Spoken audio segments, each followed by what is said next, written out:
عصر الحب واللي بتتوق البشرية لمجيئه تصورات عديدة بتعيق ظهوره تم تجسيدها في المسلسل اللي هنتابع مع حضراتكم الحلقة الأخيرة منه النهاردة، فأهلا بكم.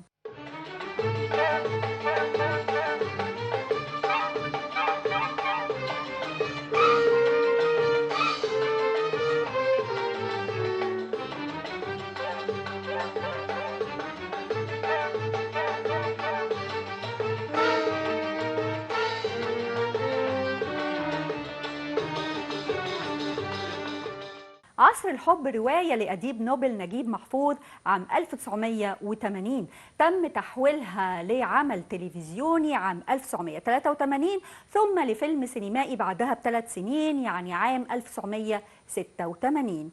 رواية عصر الحب هي من أكثر الروايات الرومانسية العربية جذبا على مدار عقود، وبتعتبر من الروايات القليلة جدا عند نجيب محفوظ اللي كانت المرأة شخصية محورية في أحداث الرواية. انت واقف بعيد كده ليه يا ولد؟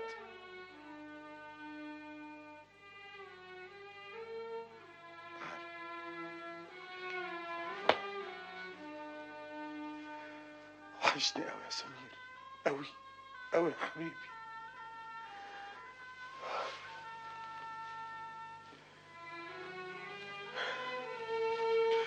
ما شاء الله كبرت يا باشمهندس وبقيت راجل. يا ما تخيلت شكلك بعد ما كبرت، لكن انت احلى 1000 مرة. انا فرحان بيك قوي قوي يا حبيبي. ازاي جدتك وازاي والدتك؟ اخباركم ايه؟ احكي لي. ها ايه؟ هو انا هفضل اتكلم لوحدي كتير يا ولد ولا ايه؟ وعلى قدر قوة الرواية كان كمان قوة تحويلها لعمل درامي بسيناريو وحوار للقدير عصام الجنبلاطي والإخراج للقدير يوسف مرزوق. أما الأشعار كانت للشاعر الكبير عبد الحميد منصور، والغناء فكانت للمطرب القدير علي الحجار. تحت المشربية أدفع عمري وسنيني، إيدك يا صبية تروي عطشي وتسقيني. تحت المشربية أدفع عمري وسنيني، إيدك يا صبية تروي عطشي وتسقيني. وارحل في المغربية وتشرقي وتجيني تحت المشربية. أبطال عصر الحب الفنانين الكبار سميحة أيوب، صلاح السعدني، محمد وفيق، وعبد الحفيظ التطاوي، إحسان القلعاوي، عبد الله فرغلي، نبيلة السيد، يعني مجموعة كبيرة جدا من الفنانين فعلا الكبار، كمان زي رغدة، صلاح أبيل، مديحة حمدي، بثينة حسن، وكمان سهير الباروني.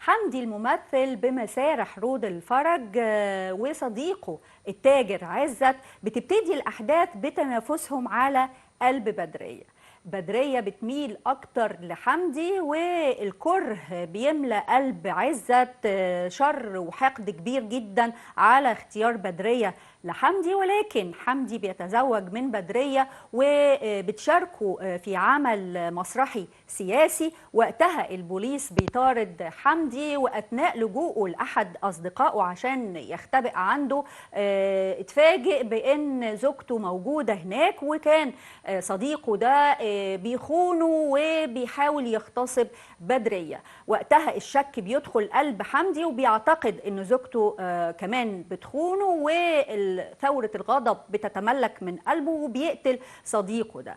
وقتها بيشي عليه عزت، وبيدخل حمدي السجن، وهو في السجن بيعرف ان عزت هو اللي وشى بيه. وبعد خروجه من السجن بيندم وبيتأسف لزوجته بدرية لكونه كان شك فيها في وقت من الأوقات. بيواجه بعد كده عزت وبيحصل ما بينهم مشادة جامدة جدا، وكان عزت هيتمكن منه، فبدرية بتقتل وقتها عزت وبتدخل هي كمان السجن. بعد مرور سنوات عديدة الحبيبين بيرجعوا يتقابلوا، محدش منهم بيعرف التاني. حمدي بيكون فقد بصره، وبدرية بتكون كمان نظرها ضعف جدا. بالتأكيد كان كتير من الرمزية لا تخلو منها هذه القصة الدرامية.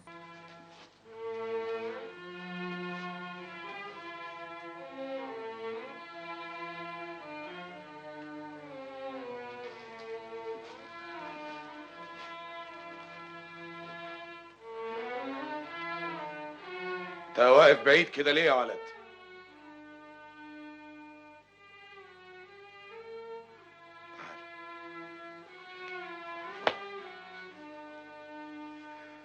وحشني قوي يا سمير، قوي قوي يا حبيبي.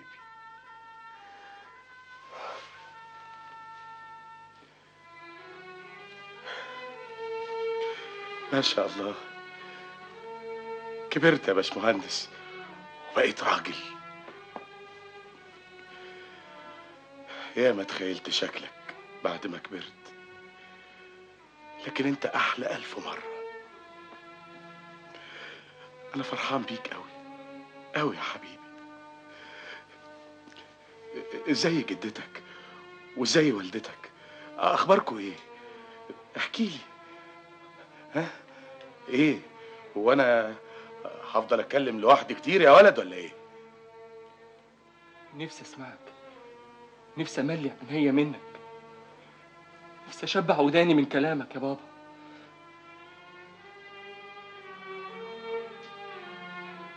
بابا كلمة حلوة قوي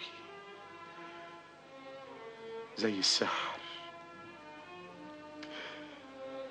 حسستني ان الدم بيجري في عروقي واني لسه عايش.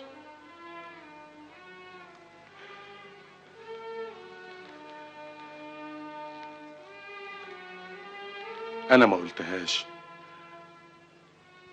لاني اتربيت يتيم، عشان كده ما عرفتش معناها وحرمتك منها يا حبيبي. قولها تاني، اسمعها منك تاني يا سمير. امرك يا بابا.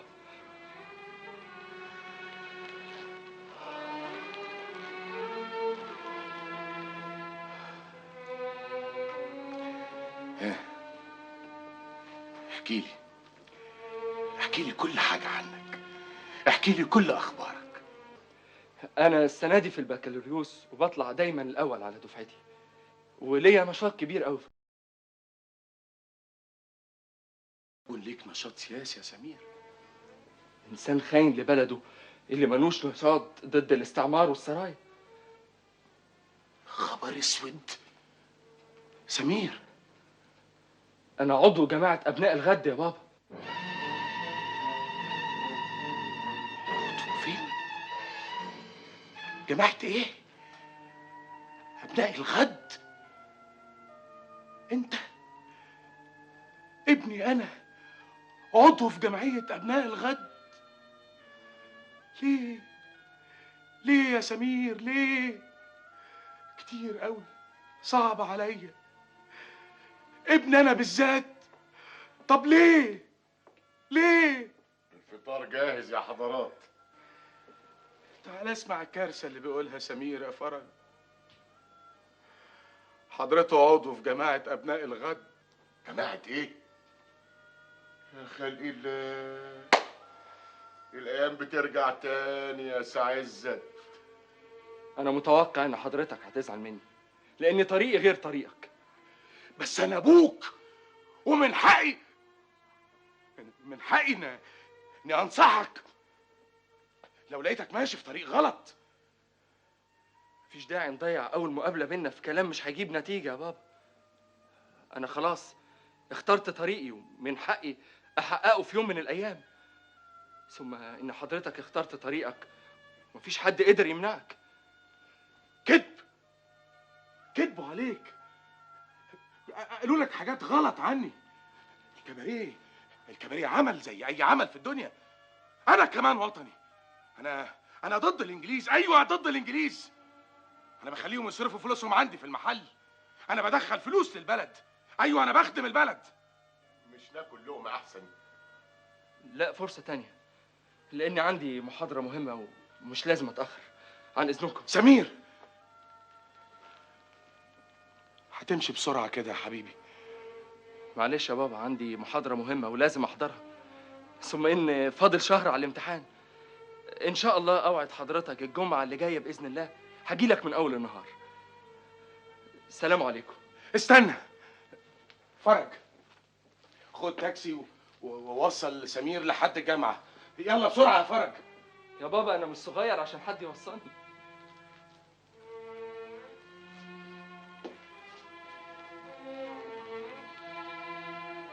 خايف عليك يا حبيبي. فات السن اللي ممكن تخاف عليا فيها بابا. السلام عليكم. مع السلامه يا باشمهندس. مع السلامه يا ابن اخويا.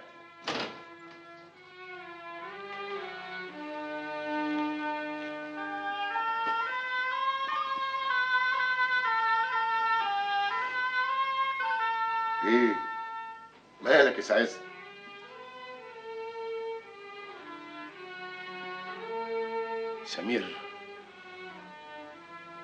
سمير بيعاملني زي الغريب يا فرج.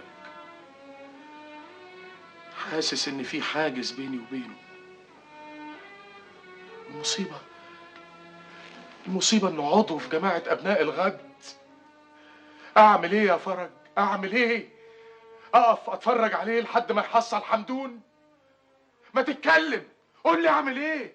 بالراحه بالراحه عليه، خده علينا يمكن تقدر تعقله. ومع كل يوم الجمعه مش بعيد. انا هعمل لكم حته غدوه، انما ايه؟ تكونش فاكر ان سمير ابنك لوحدك يا سي عزت. ده انا يا مسهل. يا فندم احنا فتشنا بيت سمير عبد الباقي ما لقيناش عنده حاجة. احنا غلطانين يا فندم. يا فندم بس لو سعادتك اديتني فرصة، احنا فعلا عاملين كشف باسماء زعماء الجامعة المطلوب القبض عليهم وهو منهم. حاضر يا فندم، امرك. هنقبض عليه فورا ونقوم معاه بالواجب. فعلا يا فندم هو المحرض، مصادر اكيدة يا فندم. امرك يا فندم. مع السلامة يا معالي الباشا. مع السلامة.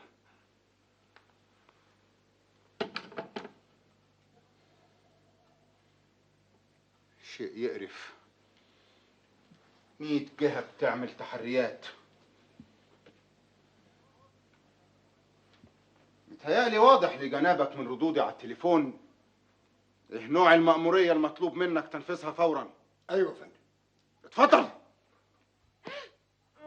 ايه بتقول ايه؟ تقبضوا على ابني؟ لا لا، سمير مش ممكن هيخرج معاكم. قول لهم لا يا سمير، قول لهم لا. هدي نفسك يا ماما، هدي نفسك عشان ما يحسوش ان احنا ضعفاء قدامهم. لا لا. حضرة الظابط، ثانية واحدة وتكون شنطتي جاهزة. حسبي الله ونعم الوكيل. حسبي الله ونعم الوكيل على كل ظالم. جرى ايه يا حاجة؟ احنا هنسيب الواد يضيع من ايدينا ونقعد ندعي عليهم؟ لا، سمير مش ممكن هيخرج معاهم. اقتلوني اذبحوني، بس ابني مش هيخرج غير على جدتي. شوف وشك بخير يا أبو. رايح فين؟ رايح فين؟ سايبني ورايح فين؟ ده انا ماليش غيره، ده وحيد يا حضرة الظابط، ماليش غيره. ربيته بدموع عينيا، ربيته بالدم اللي بينزف من قلبي، حسرة على نصيبي ونصيبه. بعدين معاك ياما بقى. شوف وشك بخير.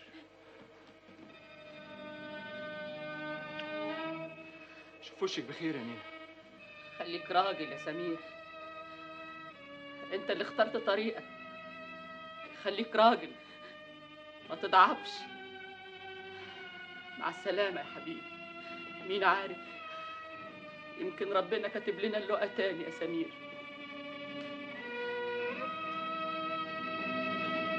ايه؟ سايبني ورايح فين؟ لا ما تسيبنيش، خدني معاك، خدني معاك يا ابني، خدني معاك يا ابني، يا ابني يا حبيبي، يا ابني يا حبيبي، يا ابني يا حبيبي.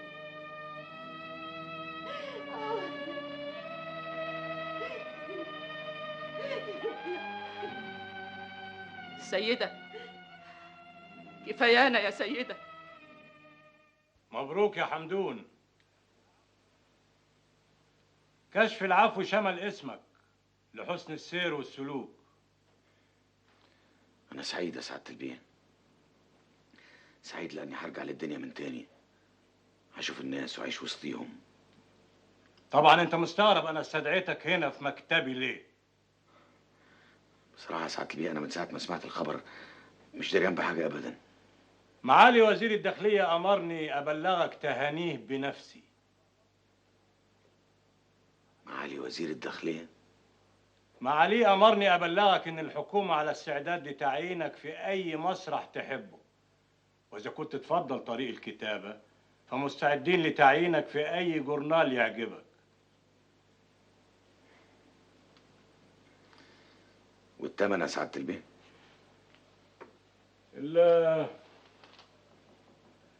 الولاد بتوع جماعة أبناء الغد دول عاملين دوشة في البلد وعاوزين نلمها. طبعا احنا قبضنا على عدد كبير منهم، لكن خطة الوزارة ما نخليش جيوب مختفية ليهم، وانت تقدر تساعدنا على كده. يعني مرشد للبوليس السياسي؟ سميها زي ما يعجبك. خاين لبلدي لحساب السرايا والإنجليز. بلاش الكلام الكبير ده، قدامك فرصة ما تضيعهاش. انت هتخرج من هنا سابقتك هتطردك، مش ممكن هتشتغل حاجة. احسن لك تختار طريق من الاتنين المعروضين عليك يا حمدون. وانا اخترت يا سعادة البيه. بلغ جنابه اني اخترت الطريق اللي مش عايزني امشي فيه، الطريق اللي فيه مصلحة البلد دي.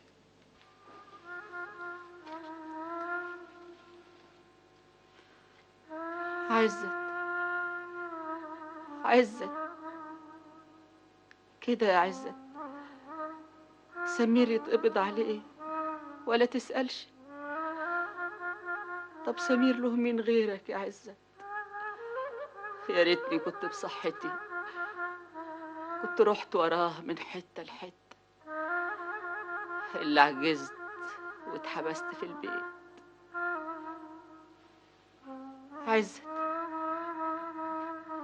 عزت تعالى يا عزت، خد كل الفلوس وقوم له أكبر المحامين. عزت، عايزة أشوف سمير، غيابه قطع فيا قوي.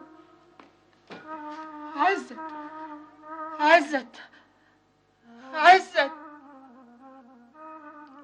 دايما كده يا عزت، تجيني وتمشي من غير ما تديني عقد نافع. تصور يا فرج، تصور طول الليل امي معايا في المنام، معايا في الحلم، وعماله تعيط وتقول كلمه واحده: سمير. زي ما يكون سمير في دقيقه وامي بتنادي عليا. ما بلاش الكلام ده يا سي عزت. ربنا يخيب الظنون. ايه يا فرج، النهارده الجمعه، زمان الباشمهندس جاي، انا عاوزك تعمل حته غدوه. انما ايه، يلا يا فرج، ده سمير حبيبك. حاضر، بس بقول يعني تاخد تقرا الجرانين الاول. جورنال ايه بس يا فرج؟ اقول لك سمير جاي تقول لي الجورنال؟ ايوه، لانك لو قريت الجرانين هتعرف ان سمير مش جاي. سمير اتقبض عليه اول امبارح.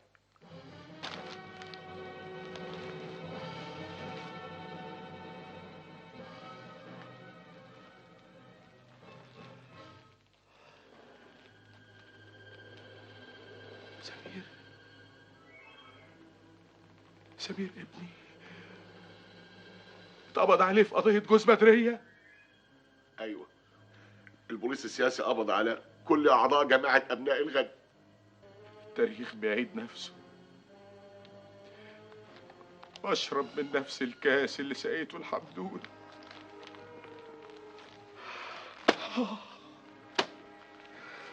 ضربة شديدة أوي يا فرج، ضربة شديدة أوي عليا يا فرج، ضربة تضيع الباقي من عمري. سمير ابني في السجن. سمير مع حمدون. وليه؟ في قضية جوز بدرية. بدرية تاني يا فرج، تاني بدرية. جماعة أبناء الغد ترتكب جريمة. بنت المناويش يا سمير. سامعة يا حاجة؟ سامعة بدرية بنت المناويش بتعمل فيا ايه؟ هتفضل ورايا لغاية ما تاخد أجلي ازاي؟ مش كفاية خدت مني حياتي مرتين، خدت مني جوزي وخدت مني ابني. اللهم إنا لا نسألك رد القضاء بل نسألك اللطف فيه يا رب. واسيبها تخرب عليا؟ هقف اتفرج عليها كده وهي بتعذب فيا سنين العمر؟ إنك لا تهدي من أحببت ولكن الله يهدي من يشاء. ده أنا أقتلها وأشرب من دمها. سيدة، اتجننت يا سيدة؟ أيوة يا حاجة، هاخد منها طار عزت وسمير، طار ابنك وابني. سيدة، تعالي في حضني يا سيدة. تعالي يا بنتي تعالي. انت طول عمرك عاقلة يا سيدة. اتجننت خلاص يا حاج، اتجننت ما عادش فيا. اللي بيجرى ده كله جنني، غياب ابني جنني يا حاج. ثابت من اعتراف زمايلك انك رئيس المجموعة اللي في الجامعة. لو اعترفت هحولك شاهد في القضية. ابوك بره عايز يقابلك، لو اتكلمت هخليك تروح معاه. انا بديلك فرصة عظيمة ما كنتش تحلم بيها. مين بقية المجموعة يا سمير؟ معرفش حد، انا معرفش حد. انت في البكالوريوس وفاضل لك شهور وتتخرج. في امكاني اتدخل واعينك معيد في الجامعة. انت املك تبقى معيد، مش كده يا سمير؟ انا ارفض تحقيق احلامي اذا كان الثمن ان انا ابيع نفسي. سحر زميلتك في الكلية، انت بتحبها وطبعا ناويين تتجوزوا بعد التخرج. خسارة تتسجن وسحر تتجوز واحد تاني. انت لسه صغير ولحد دلوقتي ما استعملتش القسوة معاك. عارف ليه؟ لأن عندي ولد في سنك وعازز عليا انك تتعذب. انا متوقع منك اي حاجه، ضرب، تعذيب. انا مش اول واحد تضربوه ولا تعذبوه. انتوا بتحلموا. انتوا غرقانين في وهم مش هيفيد البلد واحد ولا 10 ولا 100. هيتسجنوا. الانجليز اقوى منكم ومن الحكومه ومن اي قوه في البلد. هتضيعوا ويضيع مستقبلكم وهيفضلوا هم موجودين. فالاحسن انك تتكلم. مين بقيه المجموعه يا سمير؟ معرفش حد. بيضربوا سمير يا فرج. امر الله ولازم ينفذ يا سي عزت. اجمد امال. حكمة اكتر من كده. سامع ابني وهو بيتضرب مش قادر اعمل له حاجه. عذاب فظيع يا فرج. واي عذاب يا ابني، قلبي بيتقطع بعد كل صرخه بيصرخها.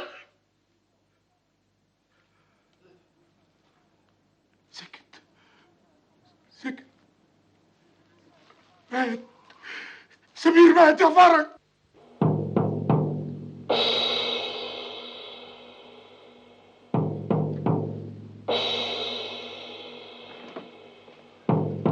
اتفضل.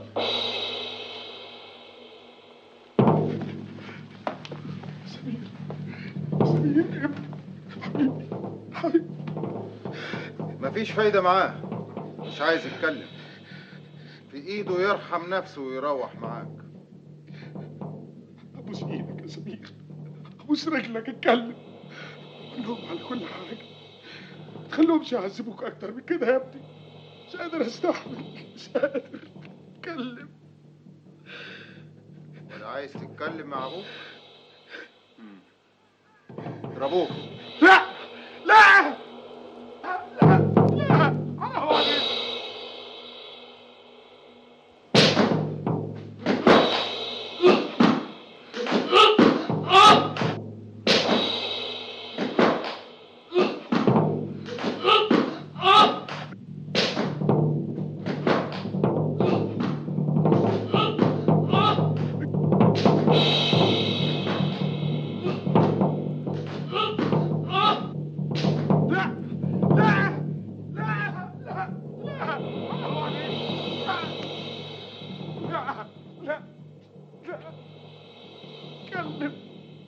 سيبوه مع ابوه نص ساعة.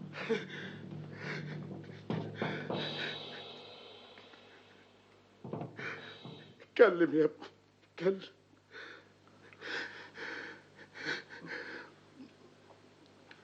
ما تطلبش مني اللي ما اقدرش اعمله يا بابا. انت يا ابني ما تطلبش مني اللي ما اقدرش استحمله.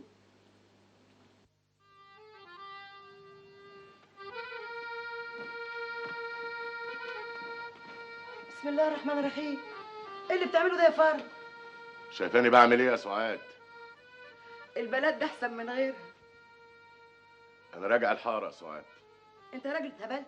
حد يسيب العز اللي احنا عايشين فيه والفخفخه دي كلها ويرجع الحاره؟ عايز ارجع لنفسي، عايز ارجع لفرج اللي انا اعرفه، مش فرج اللي بقيت عليه. من بعد ما شفت عذاب سمير في البوليس السياسي، من بعد ما شفت سي عزت بيوطي على رجل ابنه ويبص عشان يتكلم، مش هقدر اكمل مشوار الوحل اللي احنا فيه يا سعاد. كل ده على عيني وعلى راسي، ما قلتش حاجه، بس خد فرصه، فكر شويه هترجع في كلامك. لا، انا هصفي حسابي في المحل وهرجع الحاره، ان شاء الله كلها بملح. هتيجي معايا الحاره يا سعاد؟ بقى بعد العمر اللي بينا ده كله يا فرج ولسه هخالفك؟ طبعا حاجه. يا مسهل. مساء الخير يا عزت بيه. حمدون. ايوه حمدون. حمدون يا قليل الاصل. 12 سنة يا عزت، ما تفكرش تزور حمدون في السجن. خص عليك. بالحضن، بالحضن انجي.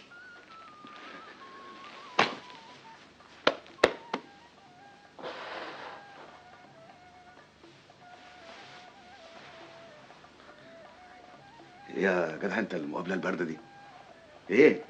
انت ما كنتش عايز نخرج من السجن ولا ايه؟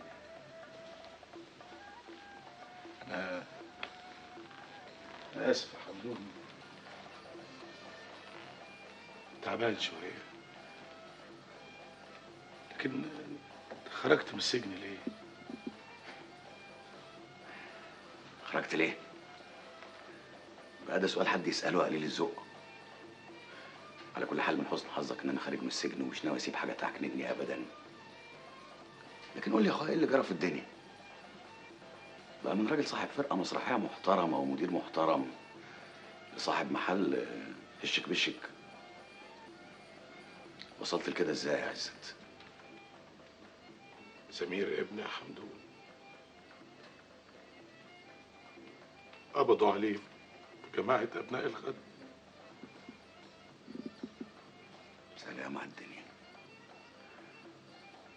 يخلق من ظهر الفاسد عالم، بس واد راجل جدع عارف الطريق الصح.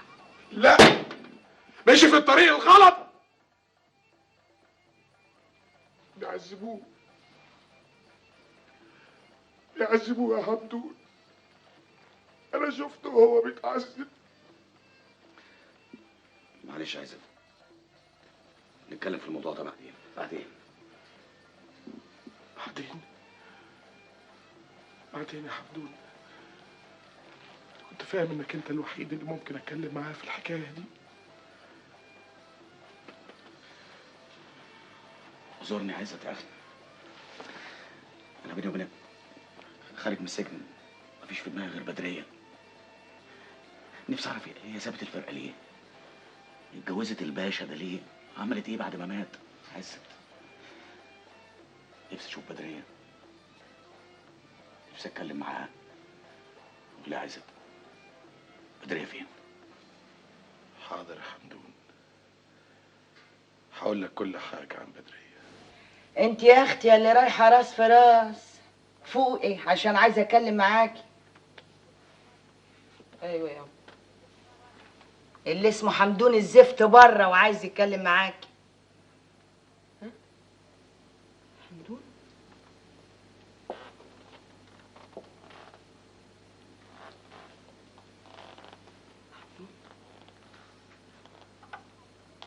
حمدون مات ياما. لا مش حمدون ابنك، حمدون جوزك الاولاني، ولطعاه بره لحد ما وعيكي. قابله. اوعي يوزك على الامل اللي انت فيها، حكيم انا عارفاه فقري وحسك عينك تنخي قدامه، هخليها لكم جنايه. بقول لك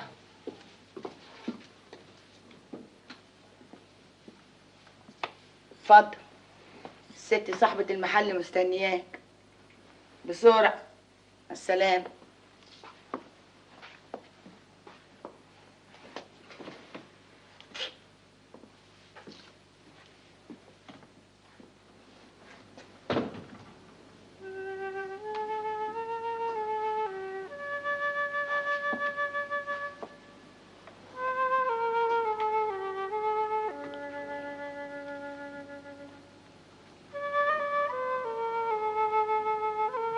بدريه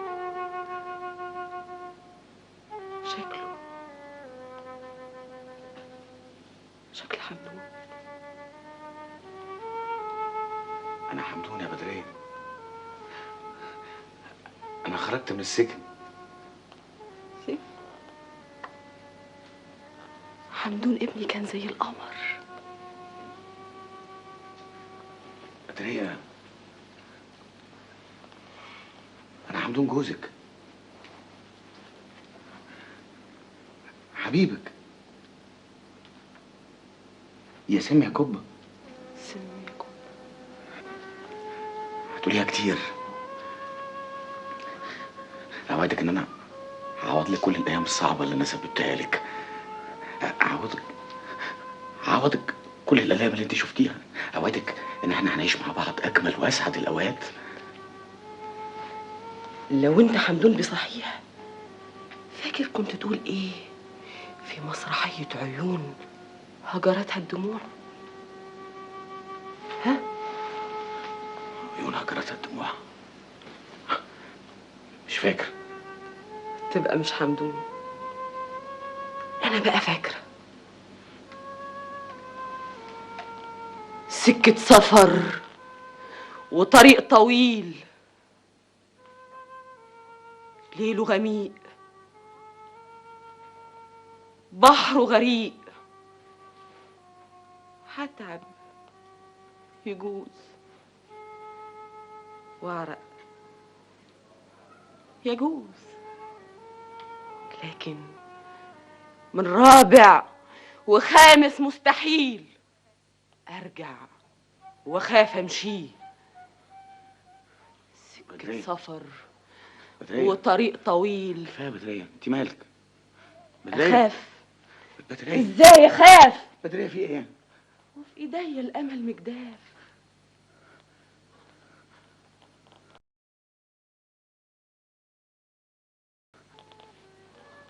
بيقول لي ان كان الطريق ليله غميق، بحره غريق. انت كمان قلبك جريء. اثبت. بعد الليل صباح. بدرية،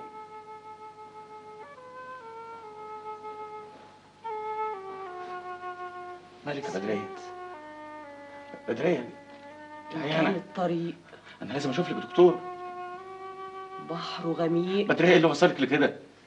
أنا حمدون يا بدرية. انت كمان بدرية، قلبك جريء. بدرية، بدرية، أنا السبب يا بدرية، أنا السبب.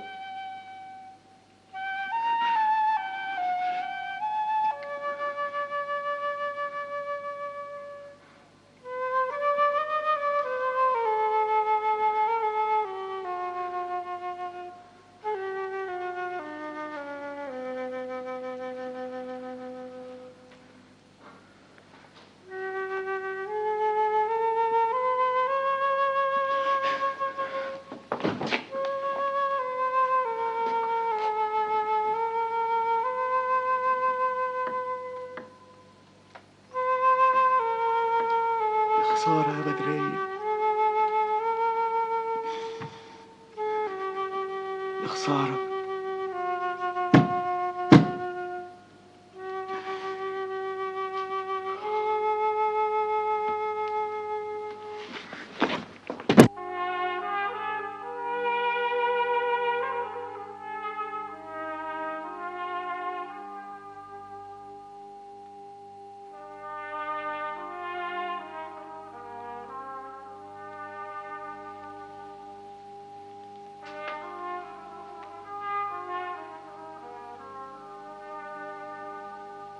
أنا عارف إنك جاي تعبان من عند بدرية.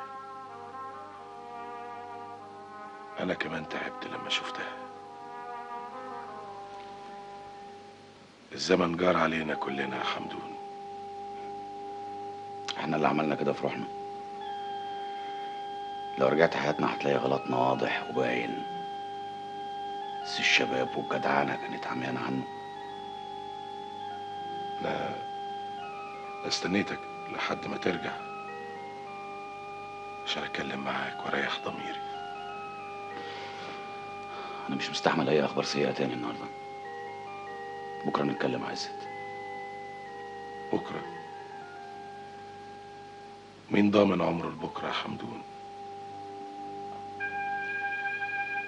أنا فكرت كتير قبل ما أقرر أقولك. لقيت إنك لازم تعرف كل حاجة.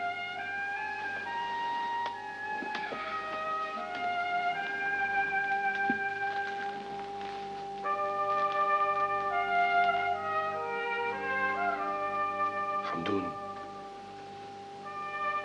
أنا شربت من نفس الكاس اللي أنا سقيتهولك. ابني سمير دخل السجن لأنه عضو في جماعة أبناء الغد. يا عزت، أنا مش عايز أسمع ما حاجة. تستعجلش يا حمدون، اسمعني للآخر.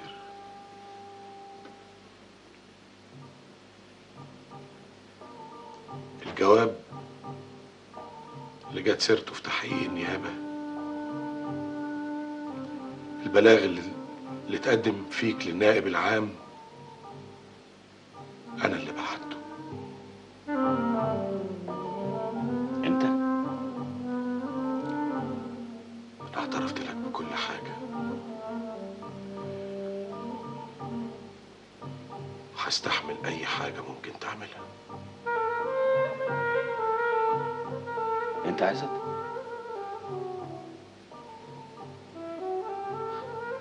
أنت صاحبي اللي اديتك الأمان وفتحت لك بيتي وشاركتك لقمتي.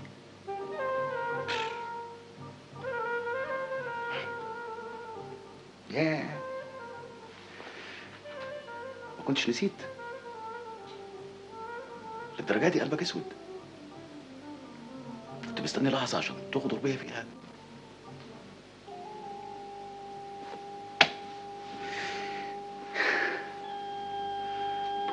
أنا كنت خارج كل عندي امل الاقي صدر حنين يعوضني عن سنين السجن. للاسف كل شيء سراب، امل خداع. يا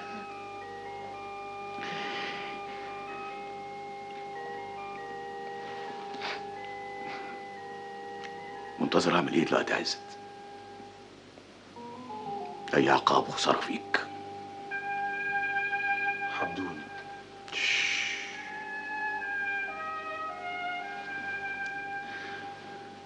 انا خارج يا عزت، انا خارج ومش راجع هنا تاني. انا مكاني هناك عند بدرية، هروح وهقعد جنبها، هطلب منها السماح، هطلب منها تسامحني على كل اللي عملته فيها. ده انا اللي اجبرتها تقبلك بنا يا عزت.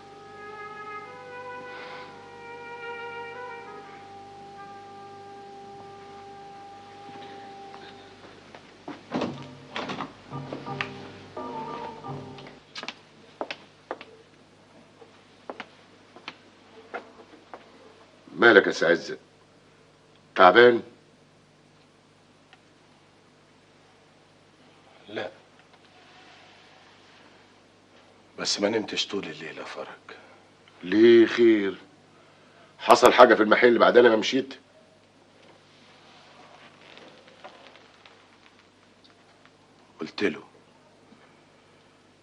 قلت لحمدون الحقيقة. وكان لزومه ايه؟ انت ناقص مشاكل.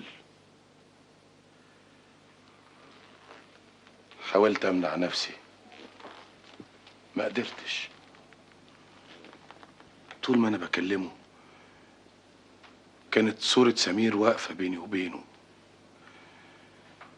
كان لازم اخلص ضميري واريح نفسي من ذنبه. يمكن ربنا يساعد ابني.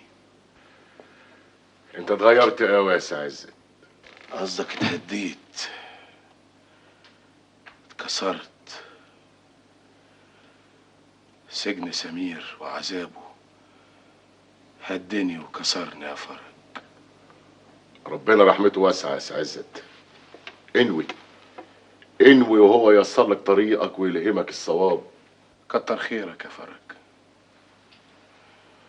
انا هبطل الشغل، هعمل لك توكيل عشان تبيع المحل. انا مش عاوز فلوس، خد اللي يكفيك ويوقفك على رجليك، والباقي هاتهولي الحارة. الحارة؟ ايوه يا فرج، الحارة. انا هرجع الحارة من تاني. الحمد لله على السلامة يا سي عزت. دريت باللي جرى لسمير يا اخويا. ايوه، عشان كده انا رجعت. انا هقعد هنا وهصرف على سمير اللي ورايا واللي قدامي، هقوم له اكبر محامين في البلد، وباذن الله ربنا هينجيه. اكبر محامين في البلد؟ كنت فين من زمان يا سي عزت؟ انسي يا سيدة، انسي اللي فات وفكري في اللي جاي. يمكن بكرة يكون أحسن من امبارح. بدل انت رجعت بيتك يا اخويا بالسلامة، انا سايبة خالتي الحاج امانة في رقبتك، وانا هبقى اجي برضه اطل عليها. هتروحي فين يا سيدة؟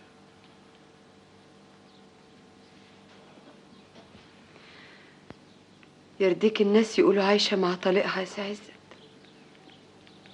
لا، هيقولوا عايشة مع جوزها.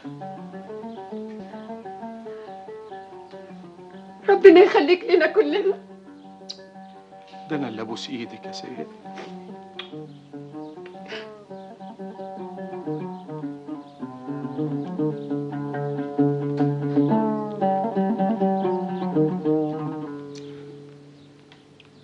امي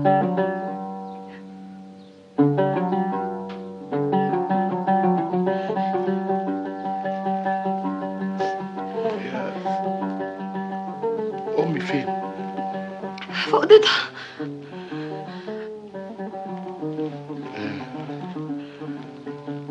صحيح الكلام اللي قاله فرج يا سيدي؟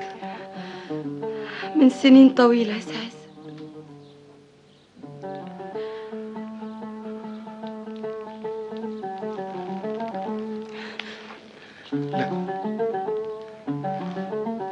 سيبيني ادخل لها لوحدي.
سمير، سمير، انت رجعت يا سمير. انا عزت يا أم. عزت وسوسة شيطان دايما يسمعني صوته في وداني. عزت فين؟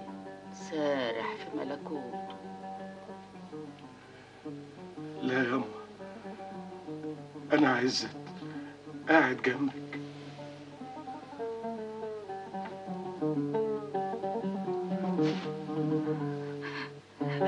ايوه ايوه انت عزت، عرفتك لما لمستك.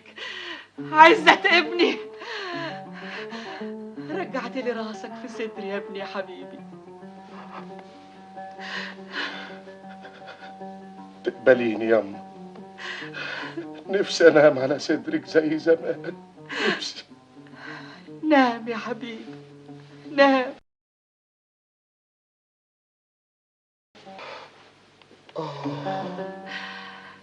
مهما امك عجزت ومهما انت عجزت وكبرت، حتى انك في نظري عزت الصغير اللي ياما نام في صدري وحضنته دقات قلبي. تحكي لي حكايه يا أم زي زمان. هحكي لك يا حبيبي. كان يا مكان في سالف العصر والأوان ولد جميل، ولا جميل غير وجه الله. كان اسمه الشاطر حسن. أمه كانت بتخاف عليه من الهوى الطاير. كانت بتخاف عليه ليه يا أم؟ لأنها ما طلعتش من الدنيا إلا بيه يا حبيبي. كان عندها كل حاجة في الدنيا. كان أبوها وأخوها وابنها وجوزها وكل حاجة ليها في الدنيا. كان دايما قلبها يقول لها سعادتك بيه مش هتكمل، لحد ما كرهت قلبها وكرهت إحساسها، لأنه كان عندها أكبر من قلبها وأكبر من إحساسها. وفي يوم خرج الشاطر حسن وتحقق كل اللي كانت خايفة منه. تاه في الدنيا وضاع، اتنكر لأهله وناسه وخان الحارة اللي ربته. وسلوى حارتنا اللي يمشي فيها عوج ويحرب على الشر تطرده، واللي يرجع لها تايب وحافظ كرامة قلبها وأهلها وناسها تفتح له ايديها وترجعه لقلبها تاني. يا ما ناس تاهت وما رجعتش، ويا ما ناس تاهت ورجعت تاني، والحمد لله انت رجعت يا عز.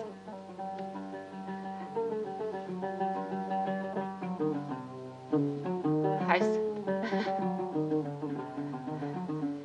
انت نمت الساعة اللي ياما تمنيت أعيشها. يا حاسة إن أنا رجعت 40 سنة. يا مشوار طويل طويل عذبت نفسك فيه وعذبتنا معاك، لكن الحمد لله انت رجعت يا عزة، وسمير لازم يرجع. قلبي حاسس ان كل الغايبين هيرجعوا. ايوه كل الغايبين لازم يرجعوا. رجعنا لحضراتكم مشاهدينا بعد عرضنا لرسائل عديدة لعصر الحب، واللي بيعوقوا كم من التعلق بيكون متمكن من قلوب من يعتقدون أنهم يحبون، وكمان بيكون مالي قلوبهم كم من الحقد والشر والكره والشك، بدل ما يملأ قلوبهم سلام وسكينة تجاه أي طرف آخر مهما كان اختيار الطرف الآخر ده. فبالتالي عصر الحب لن يسود إلا بحب لا مشروط وحب لا محدود بيملأ القلوب ويضلل بالسلام والأمان والسكينة ونشر الخير على كل موجود. سامحيني سامحيني سامحيني وانا كل ذنوب، سامحيني سامحيني يمكن على ايدك ادوب، سامحيني سامحيني سامحيني وانا كل